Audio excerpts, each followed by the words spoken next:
ಸದೃಶ ಪಾಡುಗಳ ವೃತ್ತಾಂತ. ಯೇಸು ಸ್ವಾಮಿ ತಮ್ಮ ಶಿಷ್ಯರೊಡನೆ ಹೊರಟು ಕೆದ್ರೋನ್ ಹಳ್ಳವನ್ನು ದಾಟಿ ಅಲ್ಲೇ ಇದ್ದ ತೋಟವನ್ನು ಹೊಕ್ಕರು. ಅವರು ತಮ್ಮ ಶಿಷ್ಯರೊಡನೆ ಆಗಾಗ ಅಲ್ಲಿಗೆ ಬರುವುದು ವಾಡಿಕೆ. ಅವರನ್ನು ಹಿಡಿದುಕೊಡಲಿದ್ದ ಯೂದನಿಗೆ ಆ ಸ್ಥಳ ಚೆನ್ನಾಗಿ ಗೊತ್ತಿತ್ತು. ಆದುದರಿಂದ ಯೂದನು ಸೈನಿಕರ ಒಂದು ತಂಡವನ್ನು, ಮುಖ್ಯ ಯಾಜಕರು ಮತ್ತು ಫರಿಸಾಯರು ಕಳುಹಿಸಿದ ಕಾವಲಾಳುಗಳನ್ನು ಕರೆದುಕೊಂಡು ದೀವಟಿಗೆ, ಪಂಚು ಮತ್ತು ಆಯುಧಗಳ ಸಮೇತ ಅಲ್ಲಿಗೆ ಬಂದನು. ಯೇಸು ಸ್ವಾಮಿಗೆ ತಮಗೆ ಸಂಭವಿಸಿದೆಲ್ಲವೂ ತಿಳಿದಿದ್ದು ಎಂದೇ ಮುಂದೆ ಬಂದು, ನೀವು ಯಾರನ್ನು ಹುಡುಕುತ್ತಿದ್ದೀರಿ ಎಂದು ಕೇಳಿದರು. ಅವರು ಎಂದರು. ಅದಕ್ಕೆ ಯೇಸು, ನಾನೇ ಆತನು ಎಂದು ಉತ್ತರ ಕೊಟ್ಟರು. ಅವರನ್ನು ಹಿಡಿದುಕೊಡಲಿದ್ದ ಗುರುದ್ರೋಹಿ ಯೂದನು ಅವರ ಸಂಗಡವೇ ನಿಂತುಕೊಂಡಿದ್ದನು. ನಾನೇ ಆತನು ಎಂದು ಯೇಸು ನುಡಿಯುತ್ತಲೇ ಅವರೆಲ್ಲರೂ ಹಿಂದೆ ಸರಿದು ನೆಲದ ಮೇಲೆ ಬಿದ್ದರು. ಯೇಸು ಮತ್ತೊಮ್ಮೆ, ನೀವು ಯಾರನ್ನು ಹುಡುಕುತ್ತಿದ್ದೀರಿ ಎಂದು ಕೇಳಲು ಎಂದು ಉತ್ತರ ಬಂದಿತು. ಅದಕ್ಕೆ ಯೇಸು, ನಾನೇ ಆತನೆಂದು ನಿಮಗೆ ಆಗಲೇ ಹೇಳಿದೆ. ನೀವು ಹುಡುಕುತ್ತಾ ಇರುವುದು ನನ್ನನ್ನಾದರೆ ಮಿಕ್ಕ ಇವರನ್ನು ಹೋಗಲು ಬಿಡಿ ಎಂದು ನುಡಿದರು. ನೀವು ನನಗೆ ಕೊಟ್ಟವರಲ್ಲಿ ಒಬ್ಬನನ್ನಾದರೂ ಕಳೆದುಕೊಳ್ಳಲಿಲ್ಲ ಎಂದು ತಾವೇ ನುಡಿದ ಮಾತು ನೆರವೇರುವಂತೆ ಯೇಸು ಹೀಗೆಂದರು. ಅಷ್ಟರೊಳಗೆ ಸಿಮೋನ ಪೇತ್ರನು ತನ್ನಲ್ಲಿದ್ದ ಖಡ್ಗವನ್ನು ಹಿರಿದು ಪ್ರಧಾನ ಯಾಜಕನ ಸೇವಕನಾದ ಮಲ್ಕನ ಬಲಗಿವಿಯನ್ನು ಕತ್ತರಿಸಿ ಬಿಟ್ಟನು. ಆಗ ಯೇಸು ಪೇತ್ರನಿಗೆ, ನಿನ್ನ ಖಡ್ಗವನ್ನು ಒರೆಯಲ್ಲಿ ಹಾಕು. ನನ್ನ ಪಿತನೇ ಕೊಟ್ಟಿರುವ ಕಷ್ಟದ ಕೊಡವಿದು. ಇದರಲ್ಲಿರುವುದನ್ನು ನಾನು ಕುಡಿಯದೆ ಹೋದರೆ ಹೇಗೆ ಎಂದು ನುಡಿದರು. ಅನಂತರ ಸೈನಿಕರು, ಸಹಸ್ರಾಧಿಪತಿ ಹಾಗೂ ಯಹೂದ್ಯರು ಕಳುಹಿಸಿದ್ದ ಕಾವಲಾಳುಗಳು ಯೇಸುವನ್ನು ಹಿಡಿದು ಕಟ್ಟಿ ಮೊದಲು ಅನ್ನನ ಬಳಿಗೆ ಕೊಂಡೊಯ್ದರು. ಅನ್ನನು ಆ ವರ್ಷದ ಪ್ರಧಾನ ಯಾಜಕನಾಗಿದ್ದ ಕಾಯಫನ ಮಾವ. ಸಮಸ್ತ ಜನತೆಗಾಗಿ ಒಬ್ಬನು ಸತ್ತರೆ ವಿಹಿತವೆಂದು ಸಲಹೆ ಕೊಟ್ಟವನು ಆ ಕಾಯಫನೇ. ಸಿಮೋನ್ ಪೇತ್ರನು ಮತ್ತು ಪ್ರಧಾನ ಯಾಜಕನಿಗೆ ಪರಿಚಿತನಾಗಿದ್ದ ಇನ್ನೊಬ್ಬ ಶಿಷ್ಯನು ಯೇಸು ಸ್ವಾಮಿಯನ್ನು ಹಿಂಬಾಲಿಸುತ್ತಾ ಹೋದರು. ಪರಿಚಿತನಾಗಿದ್ದ ಶಿಷ್ಯನು ಯೇಸುವಿನೊಡನೆ ಪ್ರಧಾನ ಯಾಜಕನ ಮನೆಯ ಅಂಗಳವನ್ನು ಹೊಕ್ಕನು. ಪೇತ್ರನು ಹೊರಗಡೆ ಬಾಗಿಲ ಬಳಿಯಲ್ಲಿ ನಿಂತನು. ಪರಿಚಿತನಾಗಿದ್ದವನು ಅನಂತರ ಹೊರಗೆ ಬಂದು ದ್ವಾರಪಾಲಿಕೆಗೆ ಹೇಳಿ ಪೇತ್ರನನ್ನು ಒಳಗೆ ಕರೆದುಕೊಂಡು ಹೋದನು. ಆ ದ್ವಾರಪಾಲಿಕೆಯು ಪೇತ್ರನನ್ನು ನೋಡಿ, ನೀನು ಯೇಸುವಿನ ಶಿಷ್ಯರಲ್ಲಿ ಒಬ್ಬನಲ್ಲವೇ ಎಂದು ಕೇಳಿದಳು. ಅದಕ್ಕೆ ಪೇತ್ರನು, ಇಲ್ಲ, ನಾನವನಲ್ಲ ಎಂದು ಬಿಟ್ಟನು. ಆಗ ಚಳಿಯುವುದರಿಂದ ಸೇವಕರು ಕಾವಲಾಳುಗಳು ಇದ್ದಲಿನ ಬೆಂಕಿ ಮಾಡಿ ಸುತ್ತಲೂ ನಿಂತು ಚಳಿ ಕಾಯಿಸಿಕೊಳ್ಳುತ್ತಿದ್ದರು. ಪೇತ್ರನು ಅವರ ಸಂಗಡ ನಿಂತುಕೊಂಡು ಚಳಿ ಕಾಯಿಸತೊಡಗಿದನು. ಅಷ್ಟರಲ್ಲಿ ಪ್ರಧಾನ ಯಾಜಕರು ಯೇಸು ಸ್ವಾಮಿಯನ್ನು ಅವರ ಶಿಷ್ಯರ ವಿಷಯವಾಗಿ ಹಾಗೂ ಬೋಧನೆಯ ವಿಷಯವಾಗಿ ವಿಚಾರಿಸಿದನು. ಆಗ ಯೇಸು, ನಾನು ಬಹಿರಂಗವಾಗಿ ಜನರೆಲ್ಲರೂ ಕೇಳುವಂತೆ ಮಾತನಾಡಿದ್ದೇನೆ. ಯಹೂದ್ಯರೆಲ್ಲರೂ ಸಭೆ ಸೇರಿರುವ ಪ್ರಾರ್ಥನಾ ಮಂದಿರಗಳಲ್ಲಿಯೂ ಮಹಾ ದೇವಾಲಯದಲ್ಲಿಯೂ ನಾನು ಯಾವಾಗಲೂ ಬೋಧನೆ ಮಾಡಿಕೊಂಡು ಬಂದಿದ್ದೇನೆ. ಮುಚ್ಚು ಮರೆಯಾಗಿ ಏನನ್ನೂ ಹೇಳಿಲ್ಲ. ನನ್ನನ್ನು ವಿಚಾರಿಸುವುದೇಕೆ? ನಾನು ಹೇಳಿದ್ದನ್ನು ಯಾರು ಕೇಳಿದ್ದಾರೋ ಅವರನ್ನೇ ವಿಚಾರಿಸಿ. ನಾನು ಬೋಧನೆ ಮಾಡಿದ್ದು ಏನೆಂದು ಅವರು ಬಲ್ಲರು ಎಂದು ಉತ್ತರ ಕೊಟ್ಟರು. ಯೇಸು ಹೀಗೆ ಹೇಳಲು, ಪ್ರಧಾನ ಯಾಜಕರಿಗೆ ಉತ್ತರ ಕೊಡುವುದು ಹೀಗೆ ಎಂದು ಕೆನ್ನೆಗೆ ಹೊಡೆದನು. ಆಗ ಯೇಸು, ನಾನು ಆಡಿದ್ದು ತಪ್ಪಾಗಿದ್ದರೆ ತಪ್ಪನ್ನು ತೋರಿಸಿಕೊಡು, ಸತ್ಯವಾಗಿದ್ದರೆ ಏಕೆ ಹೊಡೆಯುತ್ತಿ ಎಂದರು. ಆಗ ಅನ್ನನು ಯೇಸುವನ್ನು ಬಂಧಿಸಿ ಕಾಯಫನ ಬಳಿಗೆ ಕಳುಹಿಸಿದನು. ಇತ್ತ ಪೇತ್ರನು ನಿಂತು ಚಳಿಕಾಳಿಸಿಕೊಳ್ಳುತ್ತಾ ಇದ್ದನು. ಅಲ್ಲಿದ್ದವರು, ನೀನು ಯೇಸುವಿನ ಶಿಷ್ಯರಲ್ಲಿ ಒಬ್ಬನಲ್ಲವೇ ಎಂದು ಕೇಳಿದರು. ಆಗ ಪೇತ್ರನು, ಇಲ್ಲ, ನಾನು ಶಿಷ್ಯನಲ್ಲ ಎಂದು ನಿರಾಕರಿಸಿದನು. ಪ್ರಧಾನ ಯಾಜಕನ ಸೇವಕರಲ್ಲಿ ಒಬ್ಬನು, ಇವನು ಪೇತ್ರನು, ಕಿವಿ ಕತ್ತರಿಸಿದವನ ನೆಂಟ, ನಿನ್ನನ್ನು ಆತನೊಡನೆ ತೋಟದಲ್ಲಿ ನಾನು ನೋಡಲಿಲ್ಲವೇ ಎಂದು ಕೇಳಿದನು. ಪೇತ್ರನು ಪುನಃ ಅಲ್ಲಗಳೆದನು. ಕೂಡಲೇ ಕೋಳಿ ಕೂಗಿತು. ಆಮೇಲೆ ಅವರು ಯೇಸುವನ್ನು ಕಾಯಫನ ಮನೆಯಿಂದ ರಾಜ್ಯಪಾಲನ ನಿವಾಸಕ್ಕೆ ಕೊಂಡೊಯ್ದರು. ಆಗ ಮುಂಜಾನೆ ಅರಮನೆಯೊಳಕ್ಕೆ ಹೋದರೆ ಮಡಿಗೆಟ್ಟು ಹಬ್ಬದೂಟಕ್ಕೆ ಅಡ್ಡಿಯಾದೀತೆಂದು ಅವರೆಲ್ಲರೂ ಹೊರಗೆ ನಿಂತರು. ಆದುದರಿಂದ ಪಿಲಾತನೇ ಅವರ ಬಳಿಗೆ ಬಂದು, ಈತನ ಮೇಲೆ ನಿಮ್ಮ ದೂರು ಏನು ಎಂದು ಕೇಳಿದನು. ಅವರು, ಇವನು ಅಪರಾಧಿಯಲ್ಲದಿದ್ದರೆ ಇವನನ್ನು ನಿಮಗೆ ತಂದೊಪ್ಪಿಸುತ್ತಿರಲಿಲ್ಲ ಎಂದರು. ಅದಕ್ಕೆ ಪಿಲಾತನು, ಹಾಗಾದರೆ ನೀವೇ ಕರೆದುಕೊಂಡು ಹೋಗಿ ನಿಮ್ಮ ಧರ್ಮಶಾಸ್ತ್ರದ ಪ್ರಕಾರ ಈತನಿಗೆ ತೀರ್ಪು ಕೊಡಿ ಎಂದನು.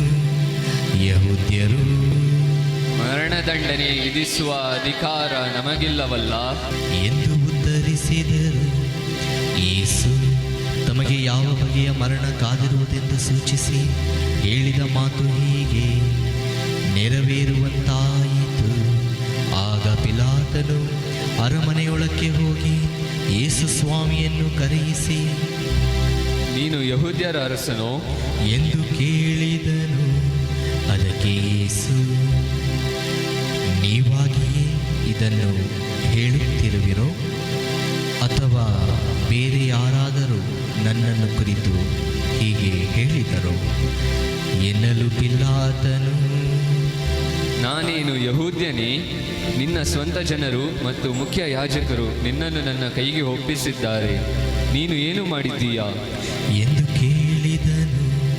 ಅದಕ್ಕೆ ಯೇಸು, ನನ್ನ ಸಾಮ್ರಾಜ್ಯ ಈ ಲೋಕದ್ದಲ್ಲ. ನನ್ನ ಸಾಮ್ರಾಜ್ಯ ಈ ಲೋಕದ್ದಾಗಿದ್ದರೆ ಯಹೂದ್ಯರ ಕೈಗೆ ನಾನು ಬೀಳದಂತೆ ನನ್ನ ಅನುಯಾಯಿಗಳು ಕಾದಾಡುತ್ತಿದ್ದರು. ನಿಜವಾಗಿಯೂ ನನ್ನ ಸಾಮ್ರಾಜ್ಯ ಇಹಲೋಕದ್ದಲ್ಲ ಎಂದರು. ಪಿಲಾತನು, ಹಾಗಾದರೆ ನೀನೊಬ್ಬ ಅರಸನೋ ಎಂದು ಕೇಳಲು ಯೇಸು, ಅರಸ ಎನ್ನುವುದು ನೀವು ಹೇಳುವ ಮಾತು. ಸತ್ಯವನ್ನು ಕುರಿತು ಸಾಕ್ಷಿ ಹೇಳುವುದು ನನ್ನ ಕೆಲಸ. ಅದಕ್ಕಾಗಿಯೇ ನಾನು ಹುಟ್ಟಿದುದು, ಅದಕ್ಕಾಗಿಯೇ ನಾನು ಜಗತ್ತಿಗೆ ಬಂದುದು. ಸತ್ಯಪರರೆಲ್ಲರೂ ನನ್ನ ಮಾತಿಗೆ ಕಿವಿಗೊಡುತ್ತಾರೆ ಎಂದು ಹೇಳಿದರು. ಆಗ ಪಿಲಾತನು, ಸತ್ಯ ಎಂದರೆ ಏನು ಎಂದು ಪ್ರಶ್ನಿಸಿ ಅಲ್ಲಿ ನಿಲ್ಲದೆ ಹೊರಗೆ ಬಂದನು. ಹೀಗೆ ಪಿಲಾತನು ಹೊರಗೆ ಯಹೂದ್ಯರ ಬಳಿಗೆ ಬಂದು, ನನಗೆ ಈತನಲ್ಲಿ ಯಾವ ಅಪರಾಧವೂ ಕಾಣುವುದಿಲ್ಲ.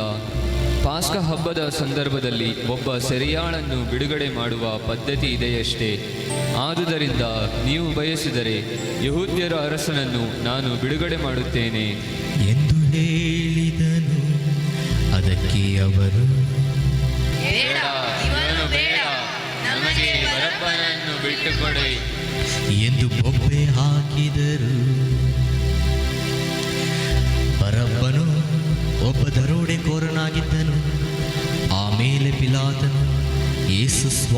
ಯೇಸುವನ್ನು ಅಲ್ಲಿಂದ ಕರೆದೊಯ್ದು ಕೊರಡೆಗಳಿಂದ ಹೊಡೆಸಿದನು. ಸೈನಿಕರು ಮುಳ್ಳಿನ ಕಿರೀಟವನ್ನು ಹೆಣೆದು ಅವರ ತಲೆಗೆ ಮುಡಿಸಿ ಕೆನ್ನೇರಳೆಯ ಬಣ್ಣದ ಅಂಗಿಯನ್ನು ಅವರಿಗೆ ಉಡಿಸಿ ಹತ್ತಿರ ಬಂದು, ಯಹೂದ್ಯರ ಅರಸನೇ, ನಿನಗೆ ಶುಭವಾಗಲಿ ಎಂದು ಜರೆಯುತ್ತಾ ಅವರ ಕೆನ್ನೆಗೆ ಹೊಡೆಯತೊಡಗಿದರು. ಪಿಲಾತನು ಮತ್ತೆ ಹೊರಗೆ ಬಂದು ಯಹೂದ್ಯರಿಗೆ, ನೋಡಿ, ನಾನು ಇವನನ್ನು ನಿಮ್ಮ ಮುಂದೆ ತರುತ್ತಿದ್ದೇನೆ. ನನಗೆ ಇವನಲ್ಲಿ ಯಾವ ಅಪರಾಧವೂ ಕಾಣಿಸುತ್ತಿಲ್ಲ ಎಂಬುದು ನಿಮಗೆ ತಿಳಿದಿರಲಿ ಎಂದು ಹೇಳಿದರು. ಆಗ ಯೇಸು ಮುಳ್ಳಿನ ಕಿರೀಟವನ್ನು ಕೆನ್ನೇರಳೆ ಬಣ್ಣದ ಅಂಗಿಯನ್ನು ಧರಿಸಿದವರಾಗಿ ಹೊರಗೆ ಬಂದರು. ಪಿಲಾತನು, ಇಗೋ ಈ ಮನುಷ್ಯ ಎಂದನು. ಮುಖ್ಯ ಯಾಜಕರು ಕಾವಲಾಳುಗಳು ಯೇಸುವನ್ನು ಕಂಡೊಡನೆ ಇವನನ್ನು ಶಿಲುಬೆಗೇರಿಸಿ ಎಂದು ಬೊಬ್ಬೆ ಹಾಕಿದರು. ಆಗ ಪಿಲಾತನು, ಬೇಕಾದರೆ ನೀವೇ ಇವನನ್ನು ಕರೆದುಕೊಂಡು ಹೋಗಿ ಶಿಲುಬೆಗೇರಿಸಿ. ನನಗಾದರೂ ಇವನಲ್ಲಿ ಯಾವ ಅಪರಾಧವೂ ಕಾಣಿಸುತ್ತಿಲ್ಲ ಎಂದನು. ಅದಕ್ಕೆ ಯಹೂದ್ಯರು, ನಮಗೊಂದು ಕಾನೂನು ಉಂಟು, ಅದರ ಮೇರೆಗೆ ಇವನು ಸಾಯಲೇಬೇಕು, ಏಕೆಂದರೆ ತಾನು ದೇವರ ಪುತ್ರನೆಂದು ಹೇಳಿಕೊಂಡಿದ್ದಾನೆ ಎಂದು ಉತ್ತರ ಕೊಟ್ಟರು. ಇದನ್ನು ಕೇಳಿದ್ದೇ ಪಿಲಾತನಿಗೆ ಮತ್ತಷ್ಟು ಭಯವಾಯಿತು. ಅವನು ಮತ್ತೆ ಅರಮನೆಯ ಒಳಕ್ಕೆ ಬಂದು, ನೀನು ಎಲ್ಲಿಂದ ಬಂದವನು ಎಂದು ಯೇಸುವನ್ನು ಕೇಳಿದನು. ಆದರೆ ಯೇಸು ಉತ್ತರ ಕೊಡಲಿಲ್ಲ. ಆಗ ಪಿಲಾತನು, ನನ್ನೊಡನೆ ನೀನು ಮಾತನಾಡುವುದಿಲ್ಲವೇ? ನಿನ್ನನ್ನು ಬಿಡುಗಡೆ ಮಾಡುವುದಕ್ಕೂ ನಿನ್ನನ್ನು ಶಿಲುಬೆಗೇರಿಸುವುದಕ್ಕೂ ನನಗೆ ಅಧಿಕಾರವಿದೆ ಎಂಬುದು ನಿನಗೆ ತಿಳಿಯದೋ ಎಂದನು. ಅದಕ್ಕೆ ಯೇಸು, ನಿಮಗೆ ಮೇಲಿನಿಂದ ಕೊಟ್ಟ ಹೊರತು ನನ್ನ ಮೇಲೆ ನಿಮಗೆ ಯಾವ ಅಧಿಕಾರವೂ ಇರುತ್ತಿರಲಿಲ್ಲ ಎಂದು ನುಡಿದರು. ಇದನ್ನು ಕೇಳಿದ ಮೇಲೆ ಪಿಲಾತನು ಯೇಸುವನ್ನು ಬಿಡುಗಡೆ ಮಾಡಲು ಪ್ರಯತ್ನಿಸಿದನು. ಯಹೂದ್ಯರಾದರೂ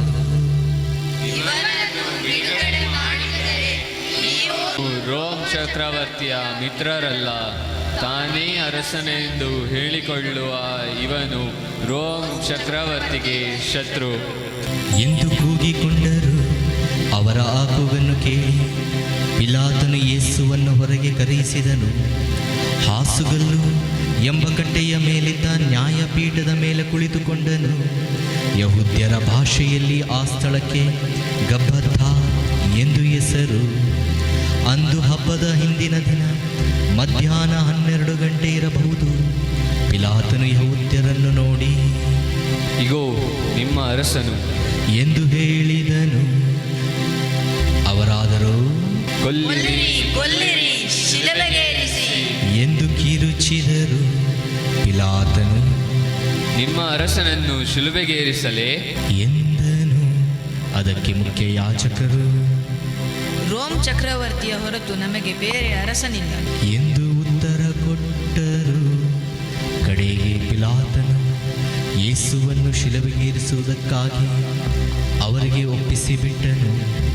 ಅವರು ಯೇಸುವನ್ನು ತಮ್ಮ ವಶಕ್ಕೆ ತೆಗೆದುಕೊಂಡು ಯೇಸು ಸ್ವಾಮಿ ತಮ್ಮ ಶಿಲುಬೆಯನ್ನು ತಾವೇ ಹೊತ್ತುಕೊಂಡು ಕಪಾಲ ಎಂಬ ಸ್ಥಳಕ್ಕೆ ಹೋದರು. ಇದಕ್ಕೆ ಯಹೂದ್ಯರ ಭಾಷೆಯಲ್ಲಿ ಗೊಲ್ಗಥಾ ಎಂಬ ಹೆಸರು. ಅಲ್ಲಿ ಯೇಸುವನ್ನು ಶಿಲುಬೆಗೇರಿಸಿದರು. ಅವರ ಅಕ್ಕಪಕ್ಕದಲ್ಲಿ ಇನ್ನಿಬ್ಬರನ್ನು ಶಿಲುಬೆಗೆ ಹಾಕಿದರು. ಪಿಲಾತನು ಒಂದು ಫಲಕದ ಮೇಲೆ ನಜರೇತಿನ ಯೇಸು ಯಹೂದ್ಯರ ಅರಸ ಎಂದು ಬರೆಸಿ ಶಿಲುಬೆಯ ಮೇಲ್ಗಡೆ ಇರಿಸಿದನು. ಯೇಸುವನ್ನು ಶಿಲುಬೆಗೇರಿಸಿದ ಸ್ಥಳ ನಗರಕ್ಕೆ ಸಮೀಪದಲ್ಲೇ ಇದ್ದುದರಿಂದ ಹಲವು ಮಂದಿ ಯಹೂದ್ಯರು ಆ ಫಲಕವನ್ನು ಓದಿದರು. ಇದನ್ನು ಹಿಬ್ರಿಯ, ಲತೀನ್ ಮತ್ತು ಗ್ರೀಕ್ ಭಾಷೆಗಳಲ್ಲಿ ಬರೆಯಲಾಗಿತ್ತು. ಆದುದರಿಂದ ಯಹೂದ್ಯರ ಮುಖ್ಯ ಯಾಜಕರು ಪಿಲಾತನಿಗೆ, ಯಹೂದ್ಯರ ಅರಸ ಎಂದು ಬರೆಯುವುದು ಬೇಡ, ತಾನು ಯಹೂದ್ಯರ ಅರಸನೆಂದು ಹೇಳಿಕೊಂಡವನು ಎಂದು ಬರೆಯಿರಿ ಎಂದರು. ಅದಕ್ಕೆ ಪಿಲಾತನು, ನಾನು ಬರೆದುದು ಬರೆದಾಯಿತು ಎಂದನು. ಯೇಸುವನ್ನು ಶಿಲುಬೆಗೇರಿಸಿದ ಬಳಿಕ ಸೈನಿಕರು ಯೇಸುವಿನ ಬಟ್ಟೆಯನ್ನು ತೆಗೆದುಕೊಂಡು ಒಬ್ಬೊಬ್ಬರಿಗೆ ಒಂದೊಂದು ಪಾಲಿನಂತೆ 4 ಪಾಲು ಮಾಡಿ ಹಂಚಿಕೊಂಡರು. ಅವರ ಒಳಂಗಿಯಾದರೂ ಹೊಲಿಗೆ ಇಲ್ಲದೆ ಮೇಲಿನಿಂದ ಕೆಳಗಿನವರೆಗೆ ಹೆಣೆದದ್ದಾಗಿತ್ತು. ಅದನ್ನು ತೆಗೆದುಕೊಂಡು ಅವರು ತಮ್ಮೊಳಗೆ, ಇದನ್ನು ಹರಿಯುವುದು ಬೇಡ, ಚೀಟಿ ಹಾಕಿ ಯಾರ ಪಾಲಿಗೆ ಬರುವುದೋ ನೋಡೋಣ ಎಂದು ಮಾತನಾಡಿಕೊಂಡು ಹಾಗೆಯೇ ಮಾಡಿದರು. ನನ್ನ ಬಟ್ಟೆಗಳನ್ನು ತಮ್ಮಲ್ಲಿ ಹಂಚಿಕೊಂಡವರು ನನ್ನ ಅಂಗಿಗಾಗಿ ಚೀಟು ಹಾಕಿದರು ಎಂಬ ಪವಿತ್ರ ಗ್ರಂಥದ ವಾಕ್ಯ ಹೀಗೆ ನೆರವೇರಿತು. ಯೇಸುವಿನ ತಾಯಿಯ ಸಹೋದರಿ ಕ್ಲೋಪನ ಹೆಂಡತಿ ಮರಿಯ ಮತ್ತು ಮಗ್ದಲದ ಮರಿಯ ಇವರು ಶಿಲುಬೆಯ ಬಳಿಯಲ್ಲೇ ನಿಂತಿದ್ದರು. ಯೇಸು ತಮ್ಮ ತಾಯಿಯನ್ನು ಆಕೆಯ ಪಕ್ಕದಲ್ಲಿ ನಿಂತಿದ್ದ ತಮ್ಮ ಆಪ್ತ ಶಿಷ್ಯರನ್ನು ನೋಡಿ, ಅಮ್ಮ, ಇಗೋ ನಿನ್ನ ಮಗ ಎಂದರು. ಅನಂತರ ತಮ್ಮ ಶಿಷ್ಯರನ್ನು ಕುರಿತು, ಇಗೋ ನಿನ್ನ ತಾಯಿ ಎಂದರು. ಅಲ್ಲಿಂದ ಆ ಶಿಷ್ಯರು ಆಕೆಯನ್ನು ತನ್ನ ಮನೆಯಲ್ಲೇ ಇರಿಸಿಕೊಂಡನು. ಇದಾದ ಮೇಲೆ ಯೇಸು ಸ್ವಾಮಿ, ನೆರವೇರಬೇಕಾದುದೆಲ್ಲವೂ ನೆರವೇರಿದೆ ಎಂದು ತಿಳಿದು ಪವಿತ್ರ ಗ್ರಂಥದಲ್ಲಿ ಬರೆದಿದ್ದು ಈಡೇರುವಂತೆ, ನನಗೆ ದಾಹವಾಗಿದೆ ಎಂದು ನುಡಿದರು. ಬಳಿಯಲ್ಲೇ ಹುಳಿರಸ ತುಂಬಿದ್ದ ಪಾತ್ರೆಯೊಂದಿತ್ತು. ಅವರು ಸ್ಪಂಜನ್ನು ಆ ಹುಳಿರಸದಲ್ಲಿ ತೋಯಿಸಿ ಈಸೋಪ್ ಗಿಡದ ಕೋಲಿಗೆ ಸಿಕ್ಕಿಸಿ ಯೇಸುವಿನ ಬಾಯಿಗೆ ಮುಟ್ಟಿಸಿದರು. ಯೇಸು ಆ ಹುಳಿರಸವನ್ನು ಸೇವಿಸುತ್ತಲೇ, ಎಲ್ಲ ನೆರವೇರಿತು ಎಂದು ನುಡಿದು ತಲೆಬಾಗಿ ತಮ್ಮ ಆತ್ಮವನ್ನೇ ಒಪ್ಪಿಸಿದರು. ಎಲ್ಲರೂ ಸ್ವಲ್ಪ ಹೊತ್ತು ಮೊಣಕಾಲೂರಿ ಧ್ಯಾನಿಸೋಣ.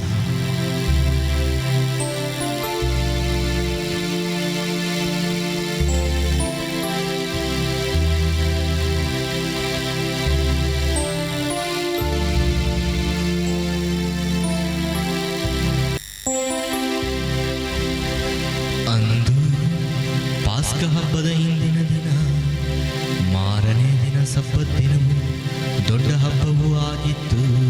ಸಬ್ಬತ್ ದಿನದಂದು ಶವಗಳು ಶಿಲುಬೆಯ ಮೇಲೆ ತೂಗಾಡುವುದು ಸರಿಯಲ್ಲ ಎಂದುಕೊಂಡು ಶಿಲುಬೆಗೇರಿಸಲಾಗಿದ್ದವನ ಕಾಲುಗಳನ್ನು ಮುರಿದು ಅವರ ಶವವನ್ನು ಅಂದೇ ತೆಗೆಯಿಸಿ ಬಿಡಲು ಯಹೂದ್ಯರು ಪಿಲಾತನಿಂದ ಅಪ್ಪಣೆ ಕೇಳಿಕೊಂಡರು.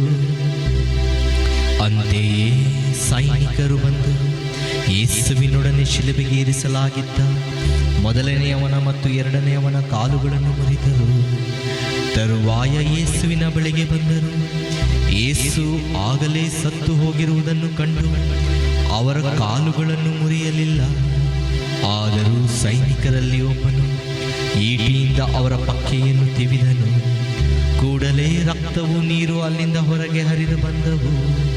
ಇದು ಕಣ್ಣಾರೆ ಕಂಡವನ ಹೇಳಿಕೆ. ಈ ಹೇಳಿಕೆ ಸತ್ಯವಾದದ್ದು. ತಾನು ಸತ್ಯವನ್ನೇ ನುಡಿಯುತ್ತಿದ್ದೇನೆಂಬ ಅರಿವು ಅವನಿಗೆ ಇದೆ. ನೀವು ವಿಶ್ವಾಸಿಸಬೇಕೆಂದೇ ಆತನು ಇದನ್ನು ಹೇಳಿದ್ದಾನೆ. ಆತನ ಎಲುಬನ್ನು ಮುರಿಯಕೂಡದು ಎಂದು ಪವಿತ್ರ ಗ್ರಂಥದಲ್ಲಿ ಬರೆದಿದೆ. ಆ ವಾಕ್ಯ ನೆರವೇರುವಂತೆ ಹೀಗೆ ನಡೆಯಿತು. ತಾವು ಇರಿದವನನ್ನೇ ಅವರು ನಿರೀಕ್ಷಿಸುವರು ಎನ್ನುತ್ತದೆ ಇನ್ನೊಂದು ವಾಕ್ಯ. ಅರಿಮಥಾಯ ಊರಿನ ಜೋಸೆಫ್ ಎಂಬುವನು ಕೂಡ ಯೇಸುವಿನ ಶಿಷ್ಯರಲ್ಲಿ ಒಬ್ಬನು. ಈತನು ಯಹೂದ್ಯರಿಗೆ ಹೆದರಿ ತಾನು ಶಿಷ್ಯನೆಂದು ತೋರಿಸಿಕೊಳ್ಳುತ್ತಿರಲಿಲ್ಲ. ಮೇಲೆ ಹೇಳಿದ್ದೆಲ್ಲ ನಡೆದಾದ ಮೇಲೆ ಈತನು ಯೇಸುವಿನ ಪಾರ್ಥಿವ ಶರೀರವನ್ನು ಕೊಂಡೊಯ್ಯಲು ಪಿಲಾತನಿಂದ ಅಪ್ಪಣೆ ಕೇಳಿದನು. ಪಿಲಾತನು ಒಪ್ಪಿಗೆ ಕೊಡಲು ಈತನು ಬಂದು ಪಾರ್ಥಿವ ಶರೀರವನ್ನು ಕೊಂಡೊಯ್ದನು. ಈತನು ಮಾತ್ರವಲ್ಲ, ಹಿಂದೊಮ್ಮೆ ಯೇಸುವನ್ನು ರಾತ್ರಿಯಲ್ಲಿ ನೋಡಲು ಬಂದಿದ್ದ ನಿಕೋದೋಮನು ಕೂಡ ಅಲ್ಲಿಗೆ ಬಂದನು. ಅವನು ರಕ್ತಬೋಳ ಹಾಗೂ ಅಗರು ಕಲಿಸಿದ 30 ಕಿಲೋಗ್ರಾಮಿನಷ್ಟು ಚೂರ್ಣವನ್ನು ತಂದಿದ್ದನು. ಇವರು ಯೇಸುವಿನ ಪಾರ್ಥಿವ ಶರೀರವನ್ನು ತೆಗೆದು ಯಹೂದ್ಯರ ಶವ ಸಂಸ್ಕಾರದ ಪದ್ಧತಿಯಂತೆ ಸುಗಂಧ ದ್ರವ್ಯಗಳನ್ನು ಹಾಕಿ ನಾರುಮಡಿಯಲ್ಲಿ ಸುತ್ತಿದರು. ಯೇಸುವನ್ನು ಶಿಲುಬೆಗೇರಿಸಿದ ಸ್ಥಳದಲ್ಲಿ ಒಂದು ತೋಟವಿತ್ತು. ಆ ತೋಟದಲ್ಲಿ ಅದುವರೆಗೂ ಯಾರ ಶವವನ್ನು ಇಡದ ಹೊಸ ಸಮಾಧಿ ಇತ್ತು. ಸಮಾಧಿಯು ಹತ್ತಿರದಲ್ಲೇ ಇದ್ದುದರಿಂದ ಹಾಗೂ ಮರುದಿನ ಪಾಸ್ಕ ಹಬ್ಬವಾದುದರಿಂದ ಯೇಸುವಿನ ಪಾರ್ಥಿವ ಶರೀರವನ್ನು ಅಲ್ಲೇ ಸಮಾಧಿ